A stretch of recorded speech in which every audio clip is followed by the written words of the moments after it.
I'm here with Adler, who's the co-founder of Scribd, which rhymes with ribbed, and which is, explain exactly what Scribd is for people who don't use it. Yeah, Scribd is the world's digital library. So we have a free service where you can read unlimited books and documents, up to 40 million of them on any device, or you can pay $8.99 per month and read unlimited premium books on whatever device you like.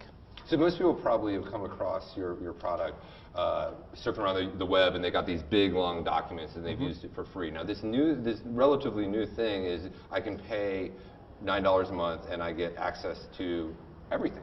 Exactly. So we're building the subscription model for books. So we've partnered with over 100 publishers and have over 100,000 best-selling books and new releases where you can pay one monthly fee and then just read whatever you like. So rather than having to make a purchase decision every single time you want to read a book, you can just pay for access to the library and then think about what to read, not what to buy.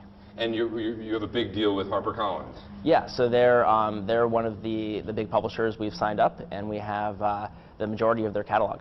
And there's a lot of great books in there by authors like Neil Gaiman and Paulo Coelho. That's great. And you started Scribd right out. You went to Harvard. You graduated, unlike many entrepreneurs, and then you played around a little bit with investment banking, and then you decided to start your own company. Yeah, so I tried a number of things in college. I was pre-med for a little while, and then I ended up studying biophysics. I tried investment banking. I worked in a bunch of research labs, and I decided I want to start my own company. So I met my co-founder Jared at Harvard. We tried a number of different ideas. We went to Y Combinator, and then eventually stumbled on Scribd. And what was the original idea? So the original idea started when talking to my dad, who had a medical paper he wanted to publish. And in medical publishing, it takes about 18 months to publish a paper, and he just wanted to get the paper out there. So we wanted to start a service that would let him really easily take his paper and publish it on the web and get it to his colleagues.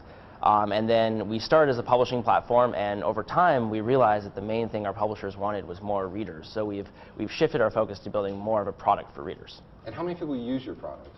We have about 80 million users. Wow, and you've grown very fast, and you said you're already profitable and your revenues are in the tens of millions. Yeah, we've been nearly doubling revenue year over year since we started the company in 2007, and we've been quite profitable for the last couple years.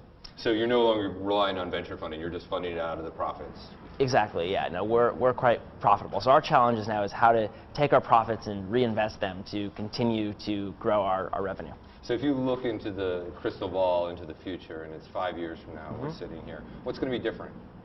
Well, I think we're going to be the same company, right? Or the same startup. I mean, we started the company 6 years ago, and it still feels a lot like it did early on. We're just bigger and have more people and more resources. So I think we'll be the same service. I think we're going to have a lot more subscribers. I think will be the way that people read books in the future. I think subscribing to books will be kind of the norm, and I think it will be the world's digital library, and I think we'll be more than just books, right? We'll be the place where you subscribe to read your magazines, where you read your scientific papers, where you get sheet music, right? We want to be the world's digital library where you can pay $8.99 per month and find whatever content you want.